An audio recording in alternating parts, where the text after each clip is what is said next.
Hey folks, MACT back, and we have an oil report of sorts for the Triax Synergy SRT 5W30 PAO ESTER blend oil, and that is what I'm using in my cars. And following this video, I will have a 3.5 NA used oil report, and then in another video I'll have the 2.0 EcoBoost used oil report. And keep in mind, there's a lot of hours and a lot of miles on both these oils, and we'll see how they fare out in the future videos that I post. So but first of all, there seems to be a lot of questions and concerns about Triax oil. That's right, Triax Lubricants LLC.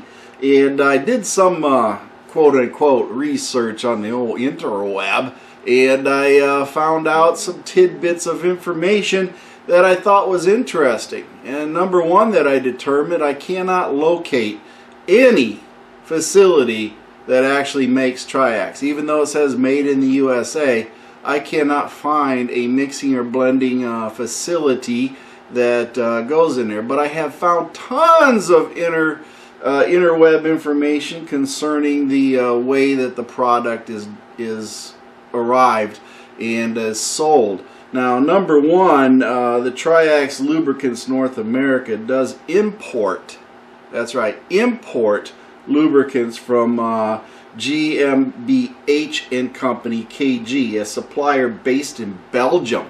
And that's pretty much where I think they're getting their oils. It's all being shipped from Belgium.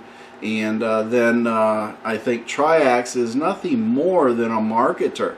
That's right, they're essentially an importer, reseller. That's all they really are. They may have a warehouse someplace where they actually, hold the stuff and then ship it out. But overall, I did not find a mixing facility. I didn't find a manufacturing facility. Everything seems to be pointed to office parks. That's right.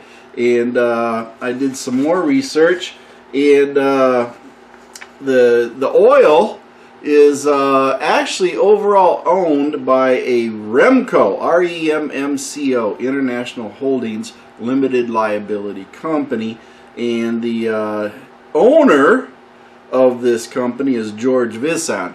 Okay, I'm not gonna call him out where he lives. I do know where he lives, but essentially I traced it down to the Triax, and you'll see the actual facility here. It looks like nothing more than an office space that we're dealing with, so I can't find anything as far as a manufacturing facility. But you see on the Google map, it looks like, car parking and then an office building essentially. Nothing more, and I think there's multiple offices in there.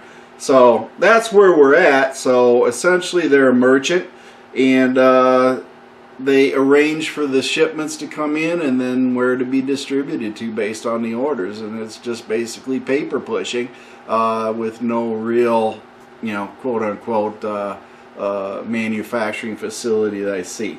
Now, Remmco International Holdings LLC, feel free to contact me if you want to clarify this.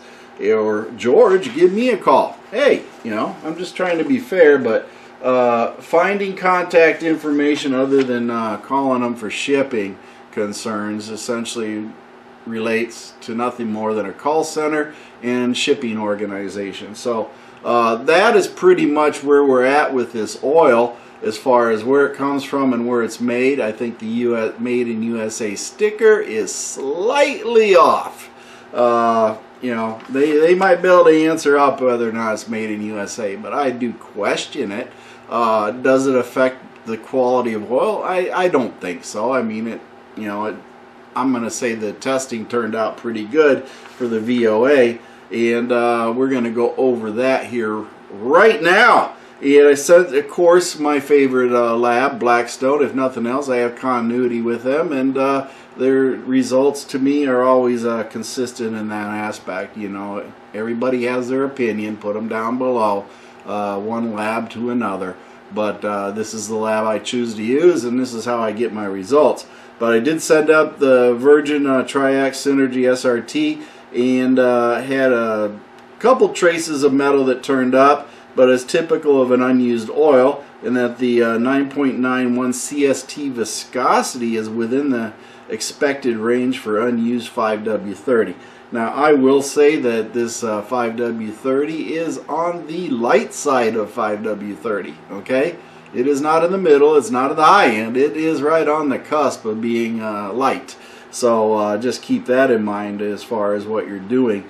The additive elements are pretty standard, calcium, magnesium, boron being the detergent dispersants, and zinc, phosphorus, and molybdenum providing anti-wear properties.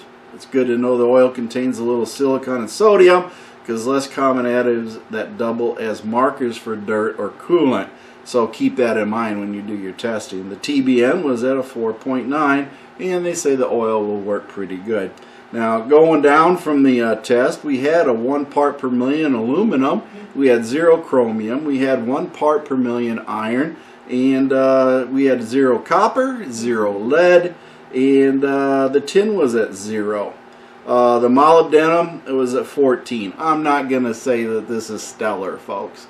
When they say they got the moly in there, they don't have the moly. There's a lot more oils that put more moly in their oil than the Triax does. So I'm going to give them up on the moly part of it, just because it's at 14. That's, you know, I got a lot of other oils that put more moly in than that. The nickel was 0, the manganese was 0, the silver was 0, and the titanium was at 1. Yeah, what's 1 in titanium do? Basically nothing. Potassium was 0, boron was at 60, which is still a little on the low side on that aspect too. The silicon was 10, that's a bit higher than most do, as with the sodium. Okay, sodium was at 9 parts per million. The calcium, I'm going to say the calcium was on the light side at 1080. Okay, a lot of other oils have a little bit more calcium, but keep in mind this is an SN plus oil, so the calcium is limited too, because they're trying to prevent that LSPI, low speed pre-ignition issue. So a magnesium was at 336, which again is a bit on the low side. The phosphorus is at 550, again on the low side. So additive wise, we're looking pretty weak. The zinc is at 605. Now the LSPI would allow you to have up to 800, so I think they're skimping out on those zinc there just a little bit too. But hey, the properties of a PAO and an ester oil, group 4 and 5 oil, blended together would probably help make up for some of this shear and breakdown of the oil, and then keep the lubrication going. So there is that on that aspect that I think they're relying on as far as their additives go, so that it does have a long life. And I'm not going to give away what the test results for the used oil samples were, but we'll check and see in the next video that I do. Now, as far as the SUS viscosity at 210 degrees Fahrenheit, we're at 58.9. Now, like I said, it's a little bit on the lighter side on that, in that it's between 56 and 63 is what you're looking for. So it's not bad. That part of it, the higher temperature, you know, ain't too bad. But the CST viscosity at 100 degrees Celsius was at 9.91, and 9.1 is where the whole table begins. So they're very close to the very light side of the oil, and we'll have to see how this happens for the SUS and CST viscosities once the engine oil is ran and used mercilessly like I do, and do the high mileage runs and see what it actually does. Because I have you know, my runs in the future on the oil. For used oil sample, I have say a 50% highway, 50% city driving on the EcoBoost, and I have mostly highway on the 3.5 Duratec. So we'll have a fair chance to see how both engines handled this oil and how this oil handled the engines. But that was it. Flash point was at 440, and then ultimately no water insolubles in the oil to speak of. And the TBN, total base number, was at 4.9, and you know, overall, you'll see in the used testing, it ain't bad. It held its own, is all I can say. But 4.9, yeah, you can say, well, AMSOIL's like 12, but you know what? How many miles do you drive it? And I proved on my mileage that, hey, it held up pretty good, I think. So, little giveaway there.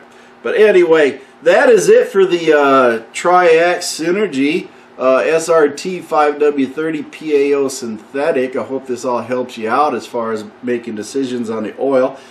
Since it is imported, I have noticed that it's hard to get some of it now, and the price went up since I started using it, as with all things here lately. So you know, just keep that in mind. When I bought it in a 5-gallon jug, as you see in the picture here, 5-gallon bucket, it came out to about $6 a quart, which is not bad for a PAO synthetic oil that is a group 4 and 5. So, you know, it was definitely worthwhile to buy the 5-gallon buckets.